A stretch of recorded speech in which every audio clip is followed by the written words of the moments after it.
rush of adrenaline. We are young, we are strong, we will rise, 'cause I'm back from the dead tonight. To the floor, hit the red line. Flying high at the speed of light. For the love, for the life, for the fight, 'cause I'm back from the dead tonight.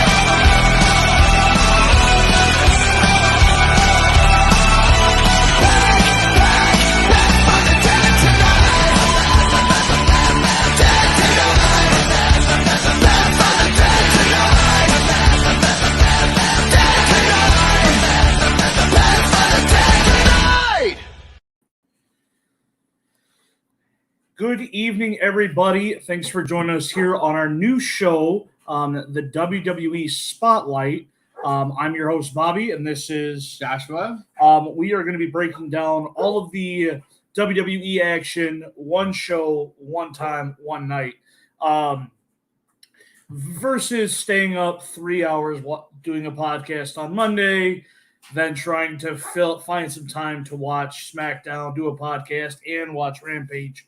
We're going to fill you guys in all at once here on the WWE Spotlight. So starting off, we're going to start with Monday Night Raw, which would have been November 1st, Monday Night Raw. Good Raw. Raw has started back up this. I think the draft really helped. I don't want to say it was getting stale, but I think it helped. I mean, Raw has this tendency to be a copy and paste mentality where they copy and paste the same feuds, copy and paste the same matches, copy and paste the same finish. But they do 50-50 booking a lot too. So they'll flip over the same finish, but give the opposite person the win. So I'm not really seeing that, which is good. That's right, which is a good thing. It's not change is not always a bad thing. So you're right. And I think the draft spearheaded change. Right. That's what I mean by change is not always a good bad thing. So right. So starting off, Monday Night Raw, we had kind of a glimpse back at the feud between Becky Lynch, Bianca Belair.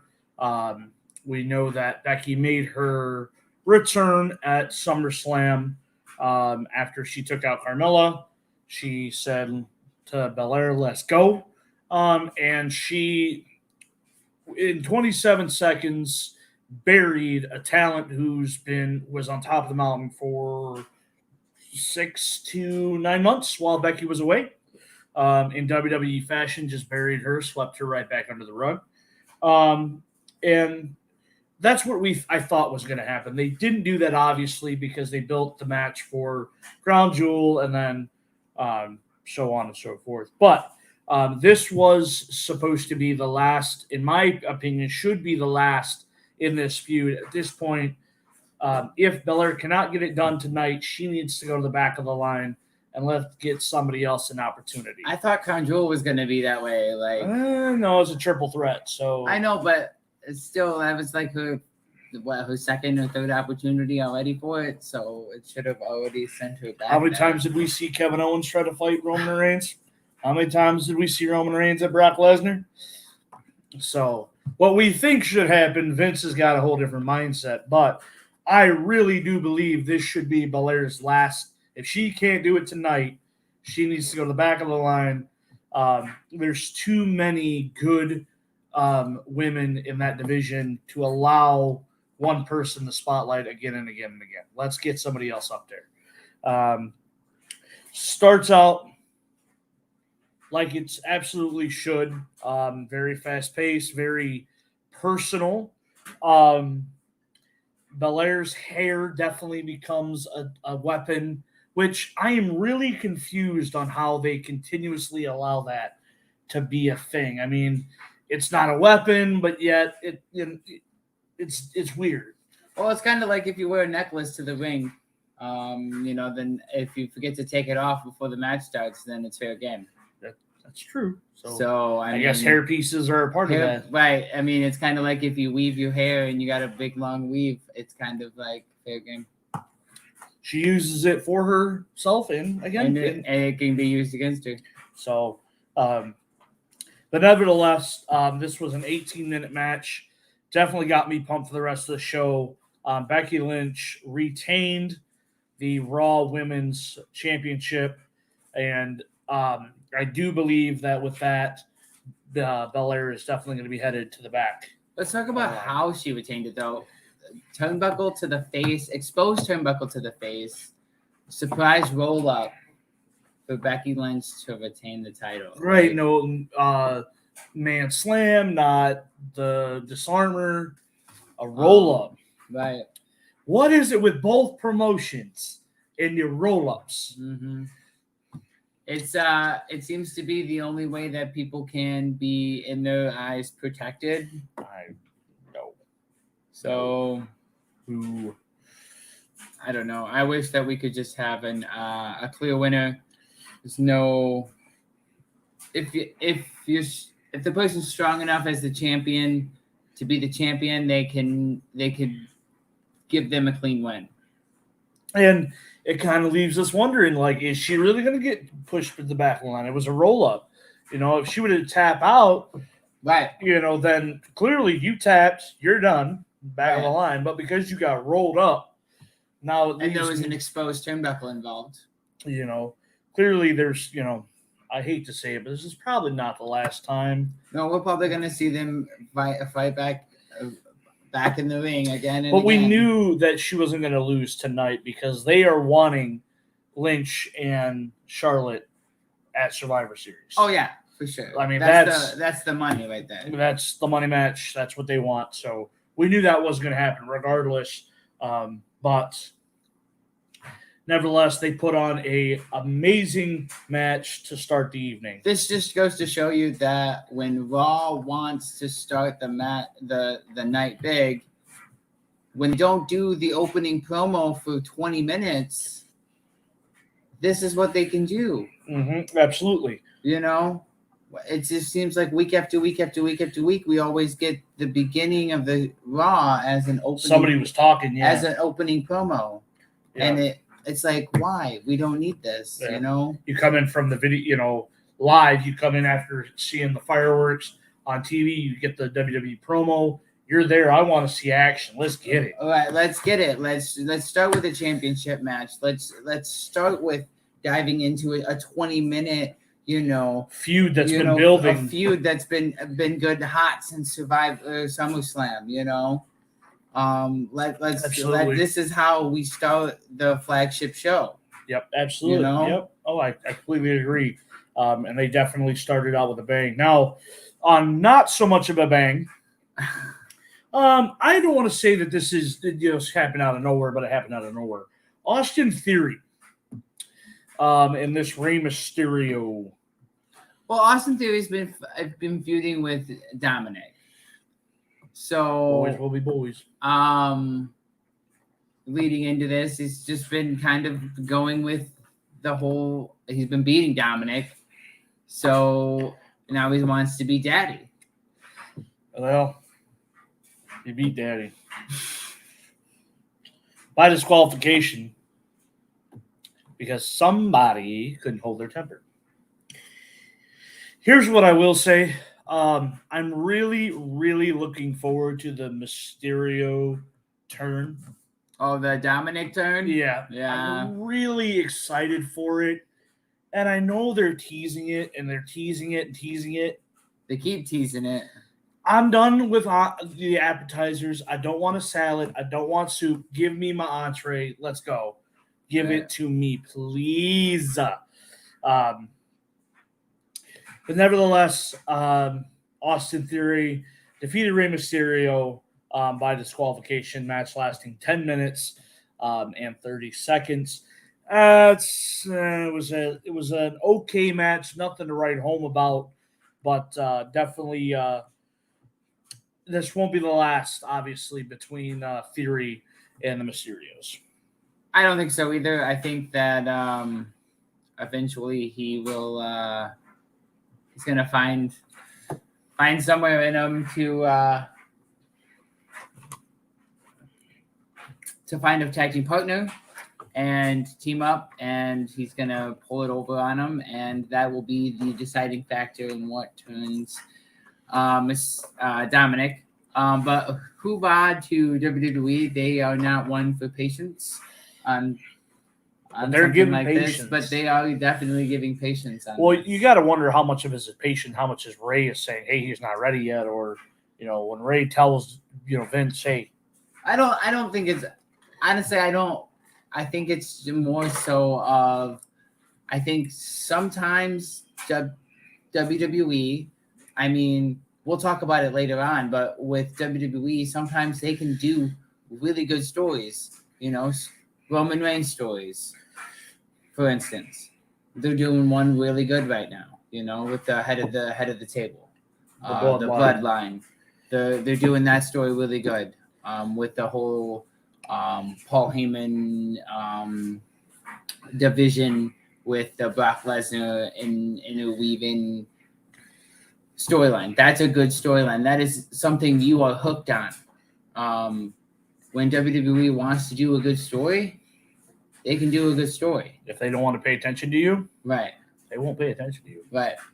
You'll end up in a shredder mask from the dollar store. Too soon. Moving on. We get an impromptu match. Queen Zelina, and Carmella were backstage, and they ran into the Super Brutality. Here, I want real quick. I gotta say this.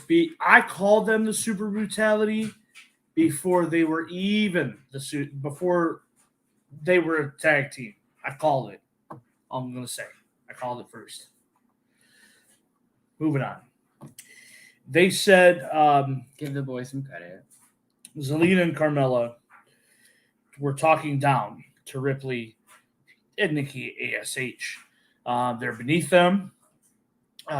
They made fun of Nikki's mask. And Ripley just said, hey, this isn't high school. This isn't a popularity contest. And if you think we're so beneath you, let's go to a match. And let's see what's happened. So, sure enough, to the ring we go. And first off, I want to start off by saying, why did you need to allow Zelina and Carmella to win? I'll tell you why. Because they have.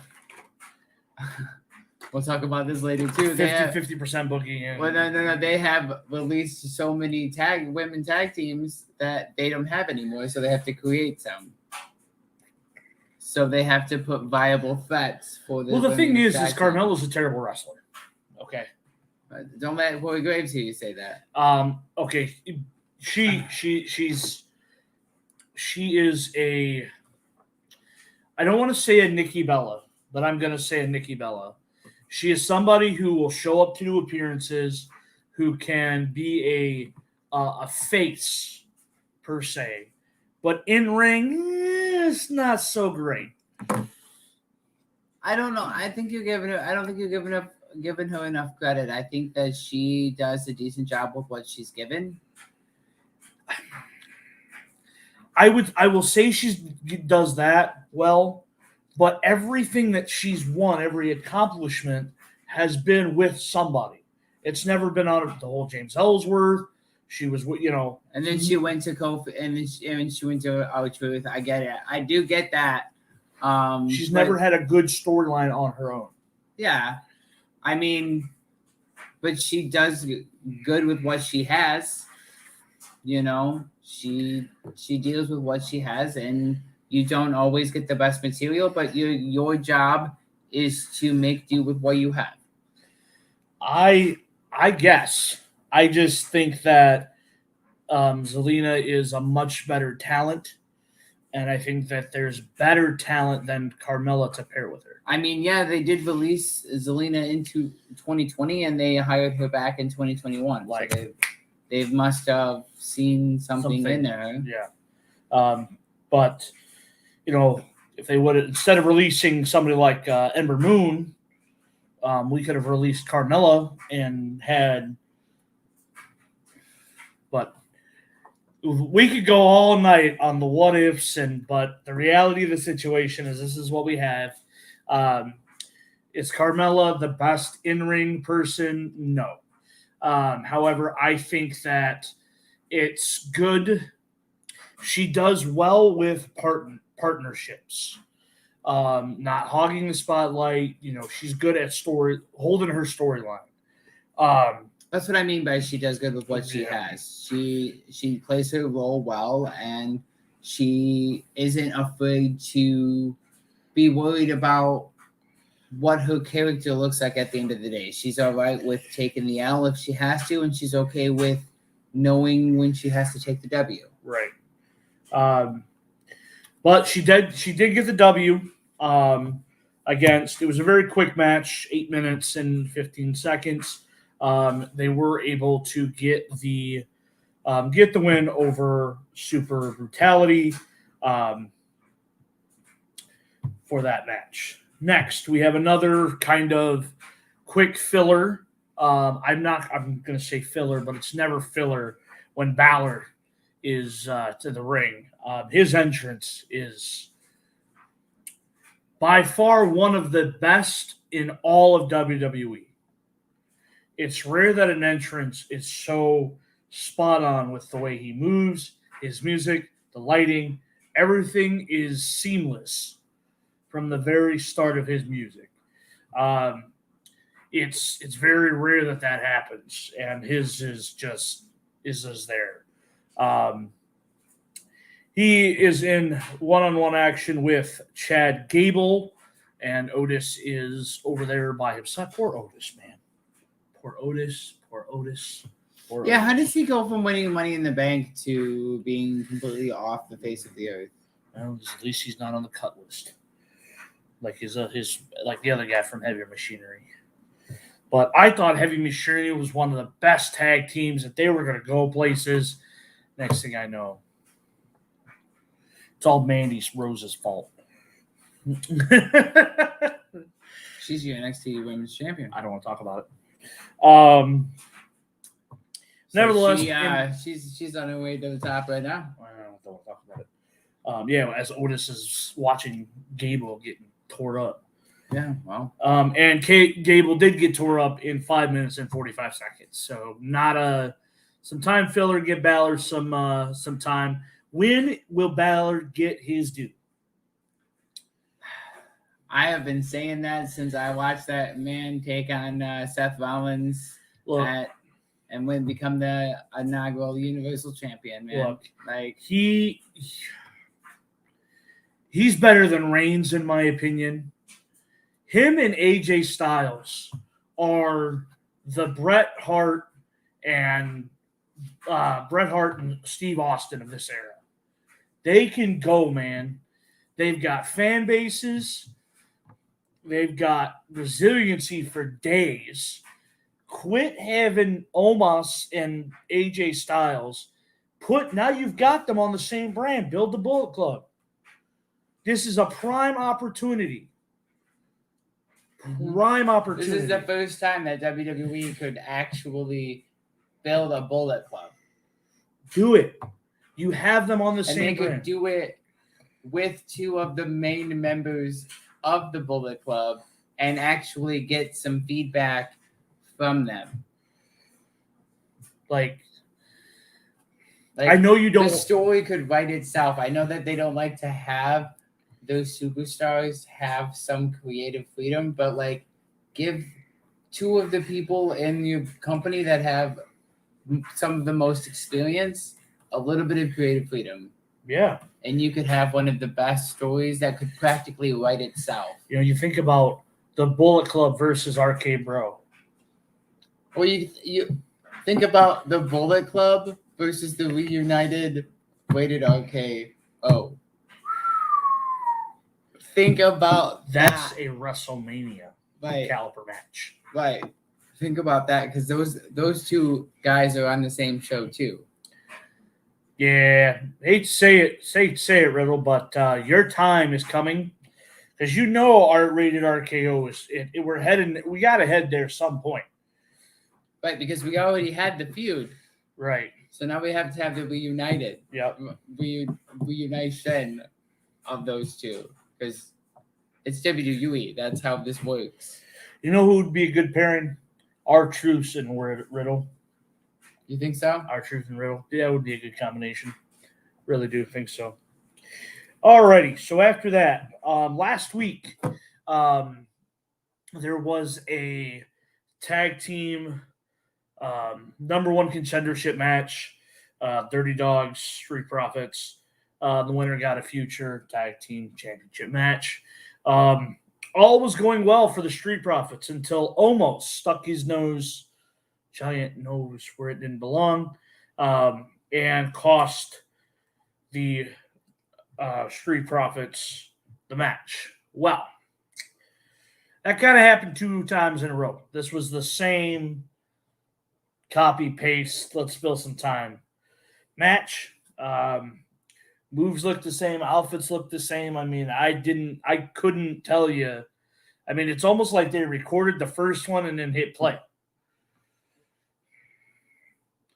But the only reason I know they didn't do that is Riddle tried to come to the rescue of the Street Profits because they want a fair match. You know, Riddle doesn't have the experience that Randy does. And Randy kept trying to tell him, no, that's got nothing to do with us. Why, But Riddle, being Riddle. Think about Randy when he was with Legacy back in 2009. Oh, man. So, like, Cody Rhodes, Ted DiBiase Jr., like, that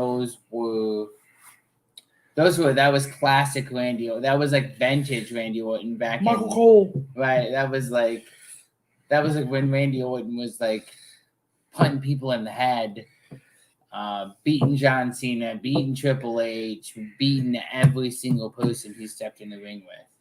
Like, that's the Randy Orton that I like. That's the Randy Orton that we need. That's the Randy Orton that I want him to tag with Edge with. I don't need this Randy Orton that he wants to be with Riddle. I think he's not that I have nothing anything against Riddle. Right. Don't get me wrong. RK Bro is. Right. I mean, it's a good time. RKO is a fun time, but I would love to see the reunition of our rated RKO for sure.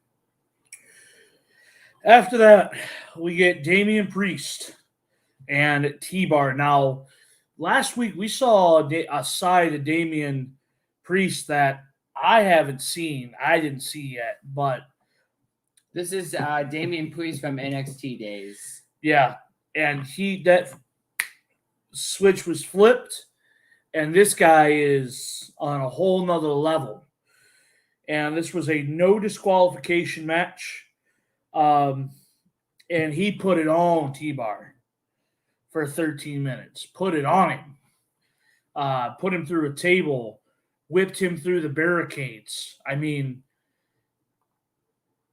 this Priest right here, this Damian Priest, should be in the conversation for a WWE Championship. And he will be at one point in time. But this guy is I mean, if you think about it, if they let T-Bar or Dominic Dijakovic be Dominic Dijakovic from NXT, he should be in the WWE conversation talk too. Because if you've ever watched anything that Dominic Dijakovic did in NXT, he was a beast just as well. Like, and we've seen what he's done. I mean, we've seen what he's done, but like they've never really turned him loose. They've never really let him be who he really is since he's joined the main roster. It's the classic. You go up to the main stage or turn the light on. Exactly. It's why Adam Cole wouldn't go up. It's why Tommaso Ciampa refuses to go up. It's why Johnny Gargano refuses to go up. They don't want to. Everybody knows them for what they can do, and once you've stabled that I can do this, it's hard to turn that dial down. Mm-hmm. You know, when you're used to competing at a certain level, to be told that's not how we do this. You got to back it up some. This doesn't work out that way. Right. But nevertheless, fantastic match. Damian Priest beats T-Bar in 13 minutes, and But that's just what that's why I mentioned Dominic Dijakovic, because like this was a match that you would see in NXT. Dominic Dijakovic versus Damian Priest. This is the type of caliber you would see. T-Bar from Retribution wouldn't put on this caliber of a match, but Dominic Dijakovic would put on this caliber of a match. Gotcha. I'm not a TNA NXT guy, so I have no idea. So after that, we get our main event of the evening, and it's scheduled for one fall. We get Kevin Owens versus Big E, non-title match. And I am really wondering what is going to happen with Kevin Owens, because at one point he was pushed to the side for the comments that he made. Now I have to hit this real quick, because let's go back to Daniel Bryan, who main evented WrestleMania, then disappeared. Main evented SmackDown against Roman Reigns. A few months later, shows up on a different brand. Yes, but he disappeared quite frequently. This has been 3 weeks in a row we've seen Kevin Owens. Correct. Maybe losing, but he's been there. You're not wrong. But that's what I'm saying is your concern, while it may be that way, like these guys don't get paid unless they do what they're told to do. Well, and I guess it's concerned isn't the word. I'm interested to see what happens, because, first and foremost, with the amount of releases and the amount of talent that is on the free agent market, there's only so many promotions, and they're minimizing by the day. We heard about Ring of Honor, right? There's only so many options left, and there's only so much airtime. So leaving WWE on your own free will is probably a dumb move right now. Yeah, you may not be exactly happy, but eventually a certain promotion's going to run out of room. And in my opinion, it's getting to that full gap. And, there's only so many spots, and there's only so many people that you can put over. 100%. I think that we've talked about this on several occasions where there's already so much talent everywhere, like whether it be WWE or other promotions, where they're already putting over other talents they shouldn't be, right? Because of the amount of talent that they have. I mean, you think. WWE had this problem 2 years ago where they were hoarding so much talent that they didn't even have enough airtime for the talent. And now Raw is 3 hours, SmackDown's 2 hours, NXT's 2 hours. They do a pay-per-view for 2.5 to 3 hours every month. And if they're still able to cut these people, and they're still able to cut all these people, and they still couldn't put all of the people on the air, right, that they had. Imagine what smaller promotions that don't have the stability or the financial backing. Well, you take finances out of the equation. Are people going to be okay with like the talent of Kevin Owens? Are you okay with fighting on? Let's just say he goes, AEW signs him. He would have to be okay with fighting on Dark every now and again, right? Or take this into instance, right? Say he does say for fantasy booking purposes, he does sign with AEW, right? Is an AEW talent okay with getting him put over him every single week. True story. Because we're already starting to see that pattern happen. Right. And I mean, I don't know how many times we've hit on that subject in our other podcasts, but we've already starting to see that happen too. Right. Where WWE talent's being put So over on alumni of other shows. Right. So I think Kevin Owens, if you're smart, you're going to stay, buddy. You may not like the position you're in, but it's better than the free agency. You may not have creative control. You may not be able to say, hey, I want to do this, hey, I want to do that. But it's a lot better than the options that are out there right now. The grass is always greener till you get there. That's all I'm going to say on that. But anyway, someone's peeing in your grass and it turns yellow. Why do we have to take it there?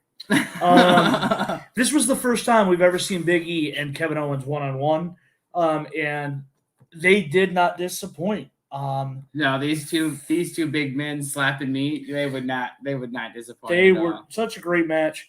Again, another really good match. Lost or finished with controversy. Of course, it's WWE. We saw Seth Rollins hit Big E. He was hung over the ropes a little bit. Hits him in the face. Kevin Owens just kind of stares at him and looks at him. He had that look in his eyes. Remember when Triple H pedigreed Seth Rollins and just kind of like laid him there? It was that face. Like, what am I supposed to do? Okay, pin. All right, got it. Then he went over for the pin. As referee's hands going out for 3, Big E is able to counter the roll up, put him in his roll up, and he got the 3. So I have a really good feeling we're going to see a triple threat pretty soon. You think so? I think so. Who wins? You think they do Rollins versus Reigns? I would rather see Rollins Reigns Survivor Series. However, they're building the storyline well between the Bloodline and New Day over there on SmackDown. But Big E's on Raw. But if Big E keeps the title in Survivor Series, he faces Roman Reigns. Right. So they're building it either way. It's going to be a coin toss. But does the New Day from SmackDown help the Brethren beat? Yes, because of the disdain of the Bloodline. You think so? I think so. What if it's tied going in? I still think they help Big E. I still think they help Big E. I mean, I'm honestly with you. I'm just trying to build some suspense for the fans out there. Oh yeah, I absolutely. I think if it's tied going in, I still think that they help because it's Big E, and I honestly think that the New Day is probably the best trio that. I mean, WWE hasn't broken them up yet, so they must think that they must be mighty important. Right. So, either way, leave your comments below. Yeah, let us know what you guys think. Do you think that Big E is going to keep the title? Or do you think that they're going to give it to somebody else, maybe Rollins, for instance, who already has an opportunity? Or do you think somebody else is going to win it? Maybe somebody from left field, like Kevin Owens, for instance. Let us know. So now switching gears here a little bit, we're going to call this the intermission of the Spotlight. Bear with us. We want to get these names right. So obviously by now everybody knows that WWE released a bunch of new names. Some of these names make absolutely no sense. You could give me a million years to try to figure out why they did what they did and why the names on this list are here. But nevertheless, this is what they did. So we're going to start off. We are going to name them all just so that way everybody knows. We've got Nia Jax, Eva Marie, Mae Yim, Harry Smith, Keith Lee. We got Karrion Kross, Niche Lentz. Dorado. Dorado. There we go. Grand Malik. Grand Malik. Yeet. Grand Metalik. Grand Malik. Got it. Jet Roma. Catherine Cortez. Trey Baxter. Zeta Ramier. Jess Kama. B Fabe. Oda Lent. Lorcan. Ember Moon. Frankie Monnet and Scarlett. Some of those names, I'll tell you, some of those names I've never heard of before. They're NXT people. But I want the few that I want to really touch on here that really doesn't make sense is Nia Jax, Keith Lee, Karrion Kross, and Scarlett, and Ember Moon. So at first, shame on you, WWE, for cutting Karrion Kross. This is a guy, and Scarlett, because I'll put them together. Shame on you. These are two individuals who ran your NXT division, who sold tickets, merchandise, budget cuts. No, they made you money. I don't, obviously we could speculate any backstage drama or anything. But why on earth would you cut them? It's your responsibility to make wrestlers look good. You brought Karrion Kross to the main roster, and you had him in a dollar store shredder mask. Scarlett should have came up with him, and you should have kept what Triple H helped build his character. I don't understand. He is an amazing talent that is going to end up on AEW or Impact. I don't think this will be a Selena Vega where they re-sign him quickly. I think he will be gone. And that's WWE's loss. And unfortunately, guys, I was really looking forward to a Cross and Balor or a Cross and AJ Styles. We're not going to get that. So WWE, if you're going to bring people to the main roster who have established personas or established characters, make them look good. If you got to change it, fine. But make it look good where people can, it's the same person. It's kind of like a Keith Lee situation where, right. Again, Keith Lee's on this list. They file a new trademark for Keith Lee. He gets this Bearcat middle name when they start announcing him. He becomes the first ever NXT champion and North American champion at the same time, beating Adam Cole, who had been the longest reigning NXT champion ever.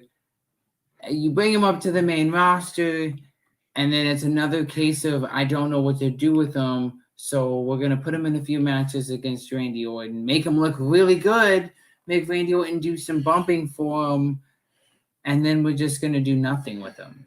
And then we're releasing him for budget reasons.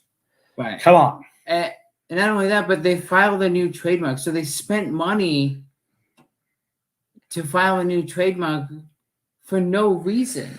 No, there has been some speculation and some rumors that he was difficult to deal with and those kind of things. I can't believe that, because if that were the case, he wouldn't have been in NXT for so long. That, and why would you spend money on somebody you're never going to get rid of? Right. I think that they just didn't know, they just didn't know what to do with him. They had Big E, who was maybe, I don't want to say it in this terms, but a poor man's Keith Lee. If that makes sense. Yep. And so in that case, they just cut him because they could spend less money on having Big E as the champion, and they didn't have to have Keith Lee on the budget. Now, I think Keith Lee will get re-signed. I don't think he'll stay out. I think they'll wise up and get him back because he could do a lot. Okay. There's a lot of matches and a lot of, not saying that Cross can't and whatnot. I'm not saying that. But I think Keith Lee will be one of those when, hey, why did we do this? Why did we do this? The one I really want to touch on is Nia Jax. Now, Nia Jax has been, regardless of what you think of her, she's been accused of being unsafe and this and that, kind of a bully. But here's the reality of the situation, and it's all here. It's just reports. You never know what's fully true.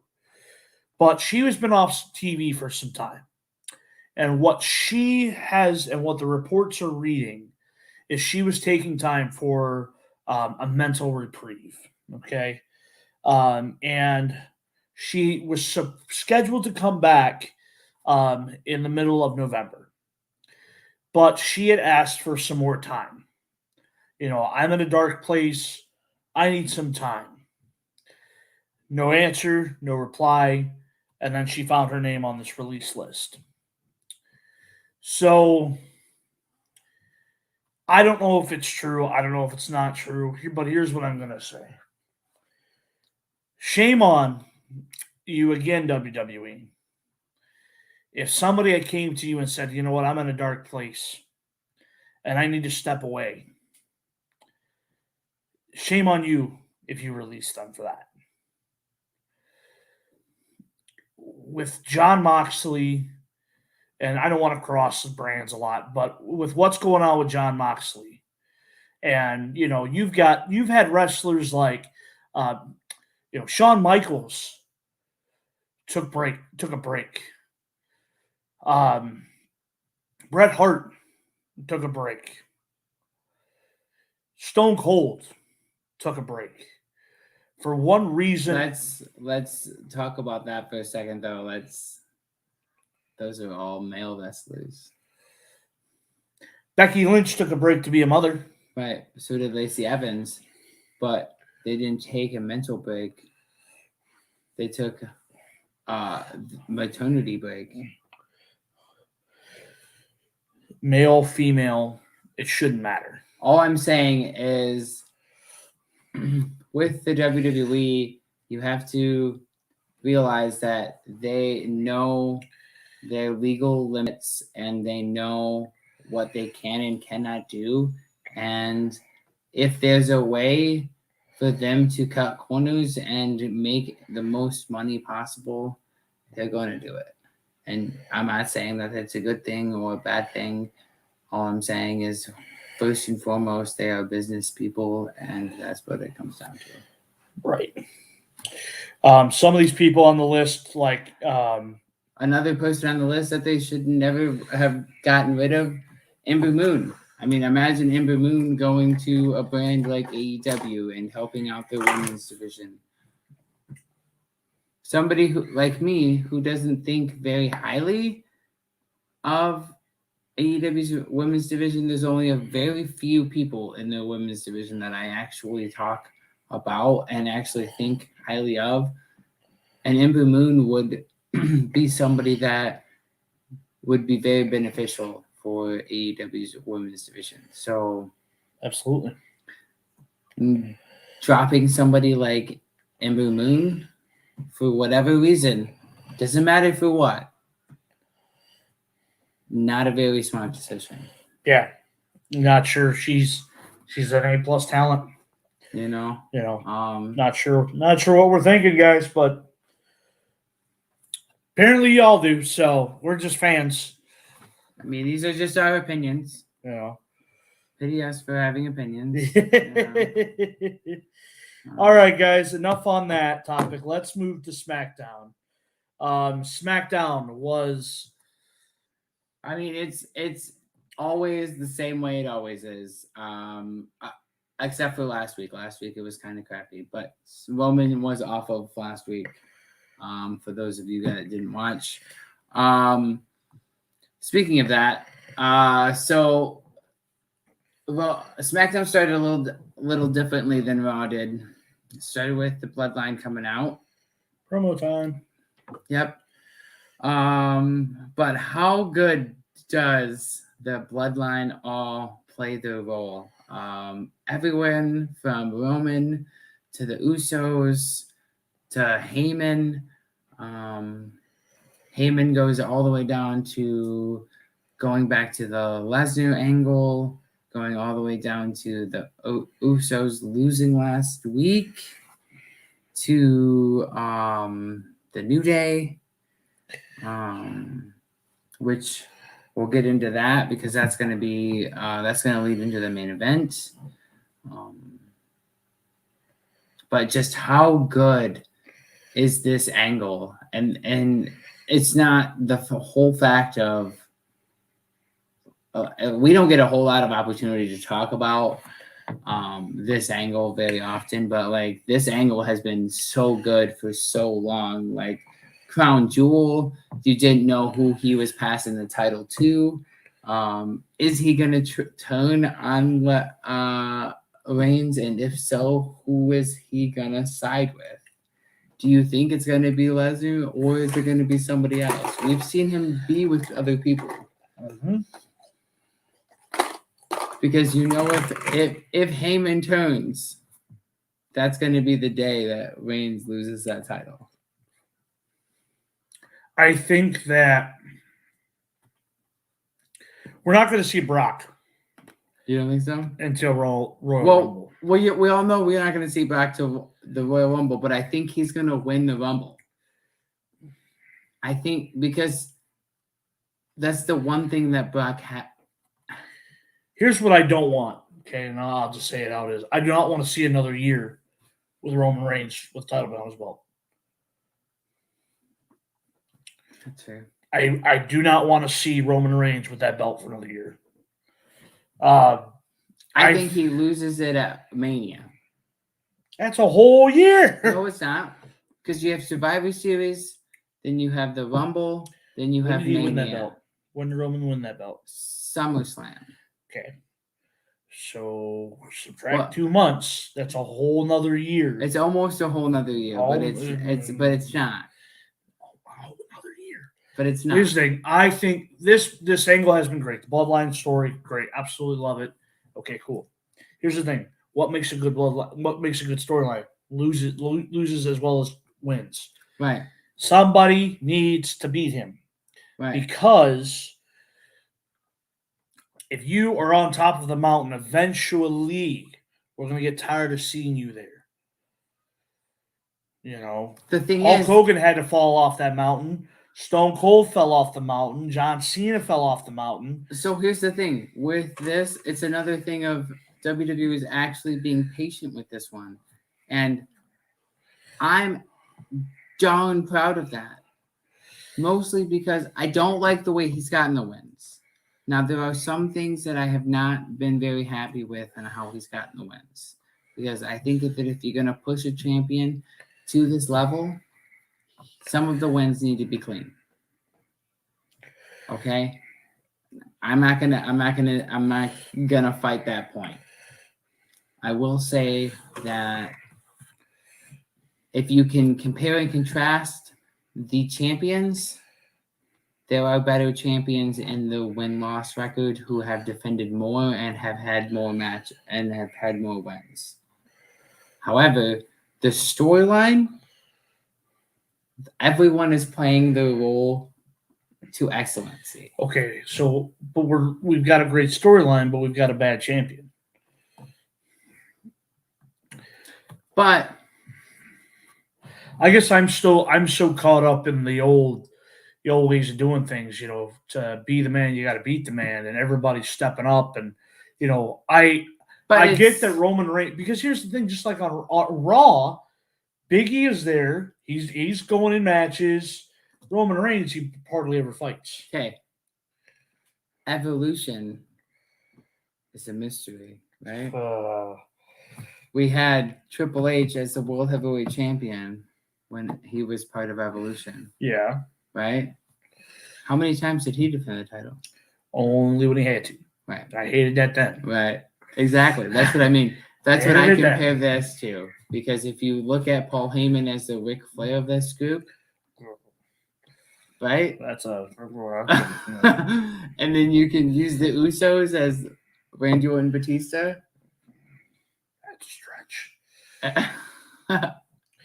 But eventually, Batista drops Yep. Triple H. Shawn Michaels eventually beats Roman Reigns. Or, in this case, Triple H. Mm-hmm. That's what I mean. And in this case, I think they lead up to either The Rock, as in his cousin. That's 2 years from now. I don't want to see that belt around his waist No. for 2 years. Because it'll either happen. That's what I mean. Is that it'll either happen as Brock wins this Rumble, and then beats him at WrestleMania, and then he wins it back, and then The Rock beats him again. I more or less think that Brock won't win the Rumble. Brock will just challenge at Rumble. I don't think Brock will be in the Rumble. Because putting Brock in the Rumble is, I don't want to say a waste of their 6 matches they have on his contract, but it's a waste of his 6 matches. Give him Reigns at Rumble. But here's the other thing. Who do you put in who wins the Rumble then? Who do you have challenged the winner? Well, realistically, because the challenger can challenge any brand. So I don't think you necessarily have to have the winner of the Rumble go after Reigns. Or here's the other thing too. What if Drew McIntyre's way back is the Rumble? He wins the Rumble. Or they've had the AJ Styles and Roman Reigns have had some stuff. What if Styles wins it? I mean, I guess that's the only thing Styles hasn't done. So my whole thing is I just don't want to see that belt around Roman until lose once. If he wins it right back, the next pay-per-view. Bray Wyatt. See, here's the thing on that. Because Wyatt lost the title. It would have come full circle if the Fiend were to return. At the Rumble? At the Rumble and win. See, I like that. WWE. Hint. We could spend all night on that topic, but we got a full show. Keep moving on, right? We got a full show. We got the rest of the full right. So anyway,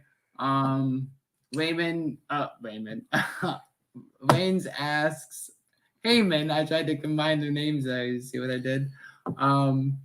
Asks Heyman what happened last week while he was gone, and he starts getting worried and concerned. You can see the sweat dripping down his face, and he starts talking about how he was questioned about the Lesnar situation, how he put it to rest, and then he's like, No. He's like, no, my wise man. What happened about the New Day and the Usos? Oh yeah, the Usos and the New Day fought in a non-title match, and the Usos lost, and this set Reigns off very, very, very much. To the point to where we got to a backstage segment, and Reigns said, and I quote, SmackDown was almost as bad as Raw when he was on vacation. Almost as bad as Raw. Now, if anybody else would have said that, they probably would have been fired. Probably. But it all led up to, I forget which Uso was it. Was it Jimmy or Jay that fought X at the end? At the end, who fought That would have been Jimmy Jimmy. fought Woods. So it was Woods. It led up into Woods versus Xavier, King Xavier. Woods. Yep. Versus Jimmy. And if Woods won, the Uso would have to take a knee and bow down to the King. Right. That's what that was leading into. But before that, we would get the Swiss Superman teaming up with another random tag team partner of Mansoor. You know, I kind of like him with Mansoor. Yeah, you do? Kind of like it. I dig it. And then he would face Humberto Carrillo and Angel Garza. I sort of like the combination too, honestly. I like it better than I did with who was he just with? Wow. Who was just Mansoor just with? That would be Ali. Ali, yes. I like that way better. No, not Ali and Mansoor. I like Cesaro and him together. That's way better. You know that Cesaro's teamed up with a lot of random tag teams. As long as it's getting thrown in there and he's not on the list, right. I don't care. Yeah. I love how he went from being in the title shot to. Yeah, as soon as Reigns got the title, it was like nothing. Everything was Cesaro, and then it's just like right back down to tag team division. This was a pretty decent. I really enjoyed this match. It was pretty lengthy as well. Gotta love WWE tag matches. They're good. I enjoy it because I can follow them. Shots fired. I can follow them. Shots fired. I'm just saying. Other companies, it's harder to follow them. That is true. 100% accurate. So next after the tag match was you're gonna tell them who won out of that? I did. Oh, I didn't. I didn't. Cesaro and no, they didn't. No, they did not. Got him. The winner of that match was Garza. Oh, he beat Mansoor. That's right. Yep. I'm sorry. They pinned up Mansoor for that match. After that, Drew McIntyre is in the ring, and he issues out a SmackDown Warrior Open Chat. And Ricochet answers the call. He is a name that I was dreading. I'm surprised he hasn't made the list yet. Every time I hear that WWE was released, I'm just waiting for his name. And I'm like, no! He's such a great talent. And he can go with anyone. We've seen the battles he went with John Morrison. He can go with powerhouses like Drew McIntyre. He can. We've seen him face Brock Lesnar too. Right. Don't sleep on my boy Ricochet. Ricochet is a beast.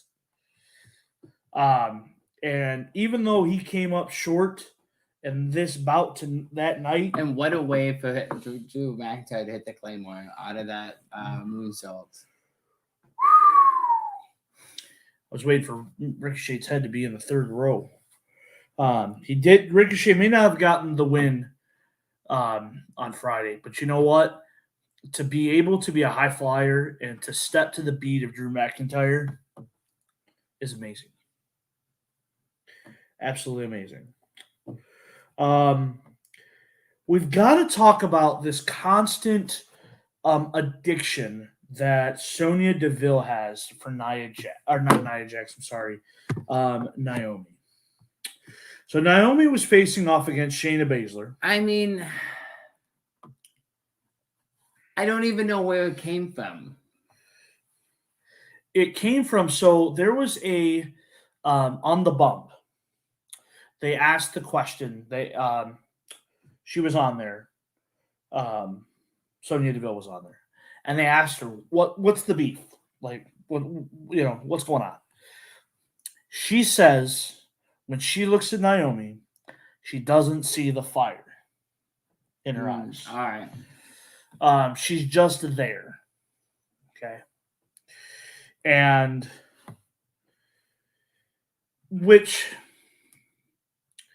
okay, you couldn't make it as a wrestler, so they liked you, so they gave you this WWE official role. I mean, or is it the fact that she's part of the LGBTQ community? I don't think it has anything to do with that. I think it's purely based on they didn't have anything for her after the Mandy Rose story. Right. Well, that's what I mean. Is if they release her and she's part of that community, that's true. Then we I don't want to go down that rabbit hole. Right. That's what I mean. Is they don't want to go down that rabbit hole either. Yeah, I don't want to go down that rabbit hole. We're on YouTube right now. I don't want to go down that rabbit hole. I just think they needed a woman there. She had nothing there. They gave it to her. Well, they have Stephanie. She's a woman. Okay. So anyway, first one of these bouts, Naomi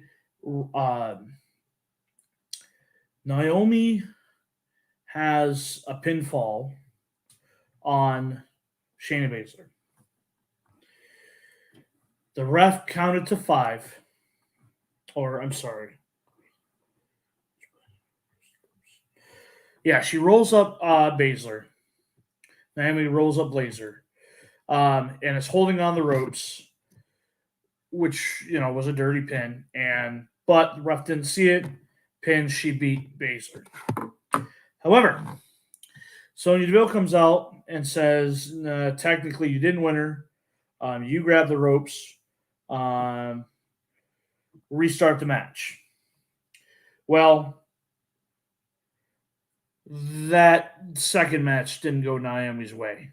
Baszler basically just beat the crap out of Naomi as we watched on, and Sonya Deville taunts Naomi from the outside.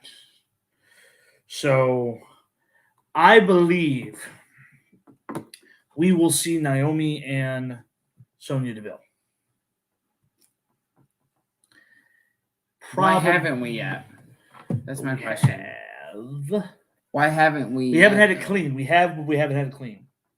Because we were supposed to see it, and then it turned into a handicap match, and then we got Shayna Blade. We had Shayna Baszler for the last. And why has it been Shayna Baszler? Since when have Shayna Baszler and Naomi and?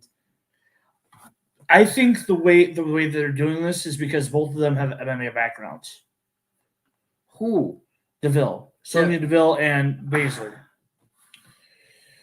When does that matter? I'm just, there's a little bitty piece of rice that I'm trying to connect. Okay, there's a few dots and I'm trying to connect them.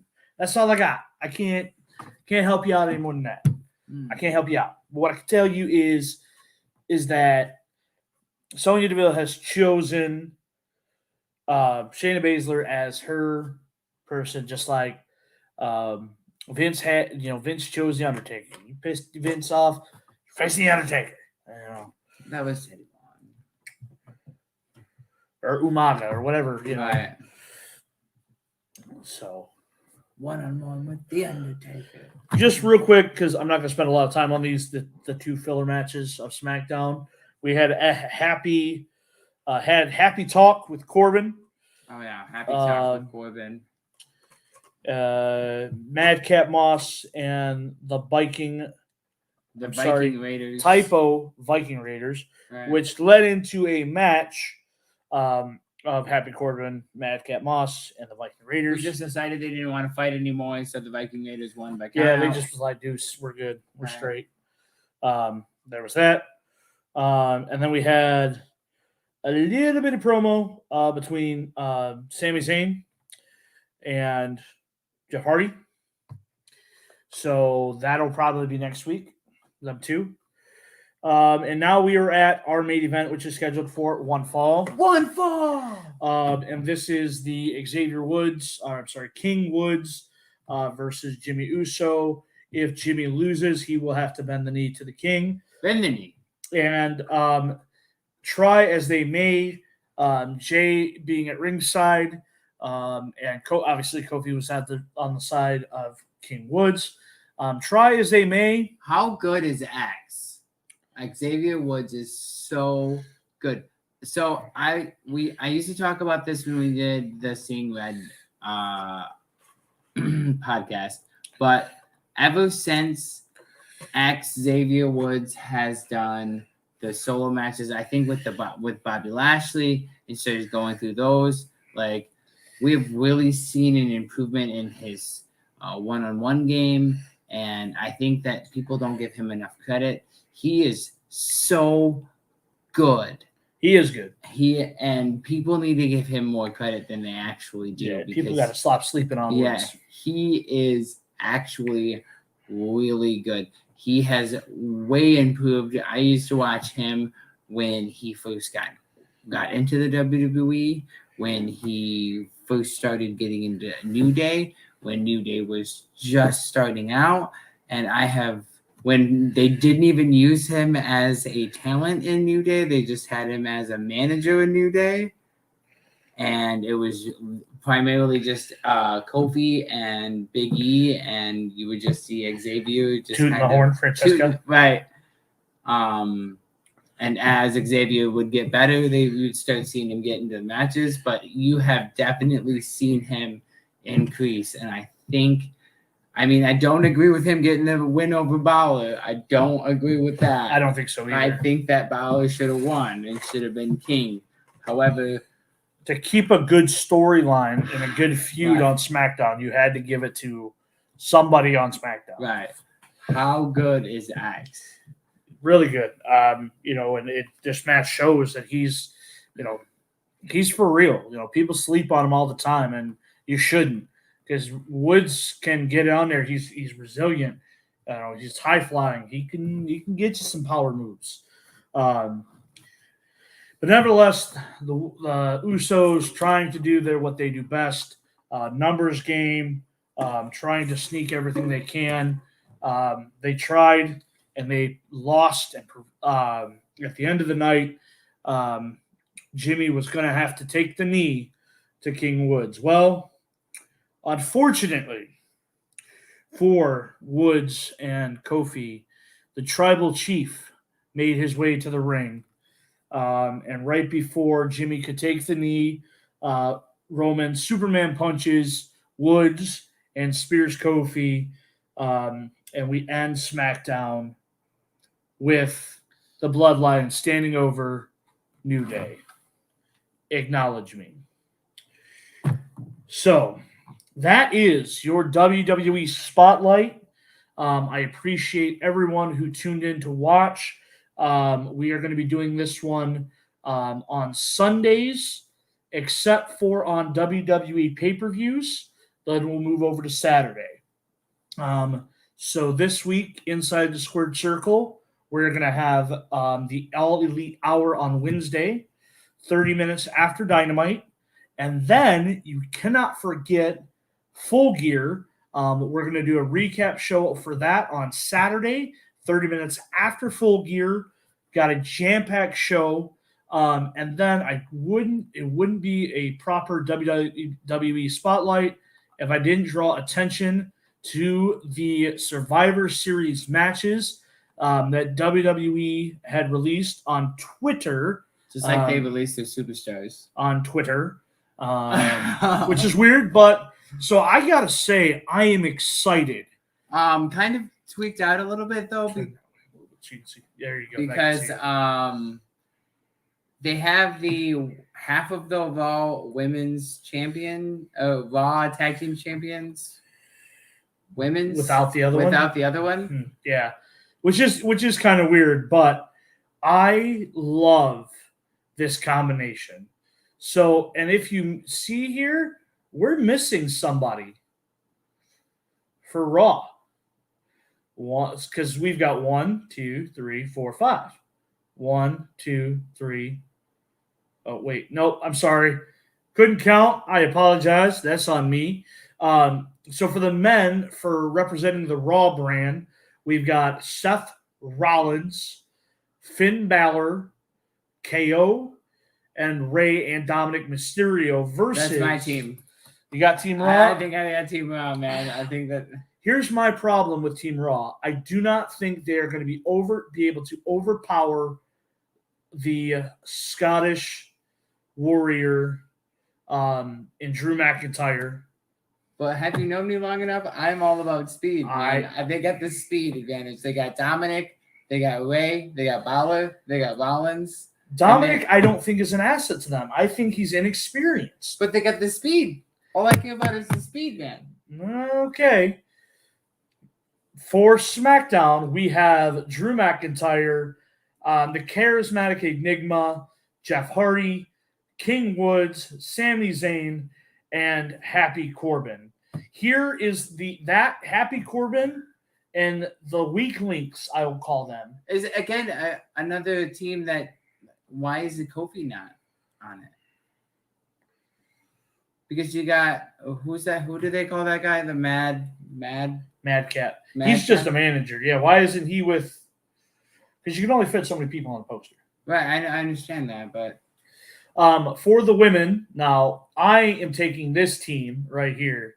I am taking the team of Bianca Belair, Rhea Ripley, my girl Liv Morgan. She needs to get some get some gold around her waist. I think that WWE is not utilizing her.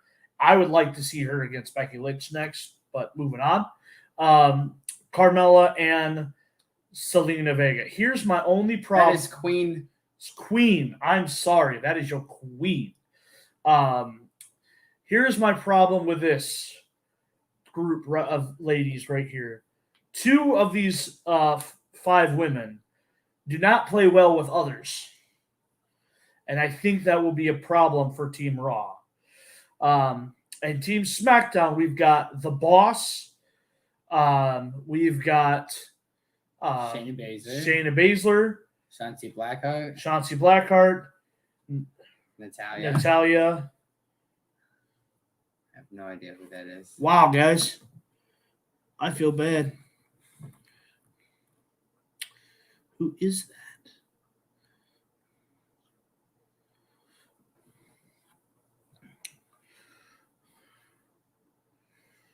Pause for station identification.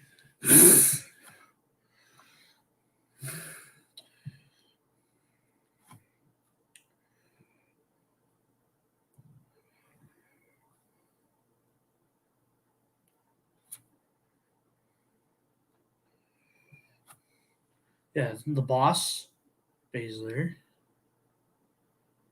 Chauncey, Nia.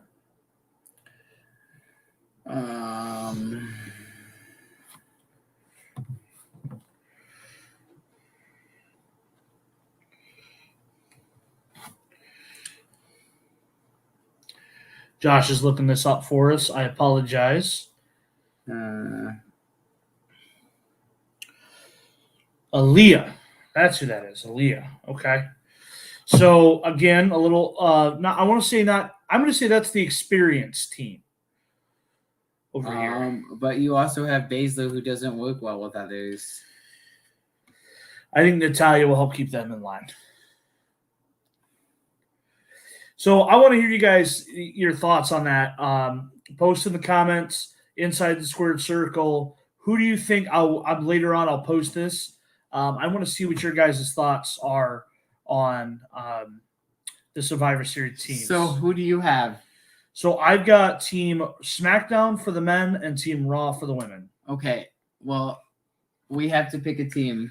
We have to pick a side. We're going to have to go for a game. Okay. We're going to have to pick a side. Oh, I forgot. Thank you for reminding me. While we are here, the day before Survivor Series, we are going to be doing a WWE Survivor Series quiz bowl where Josh and I are going to pick Raw or SmackDown. And my lovely wife is going to be asking us questions about our respected brands, the wrestlers of our respected bands. And the loser will have to wear the other person's brand shirt during the Survivor Series recap show.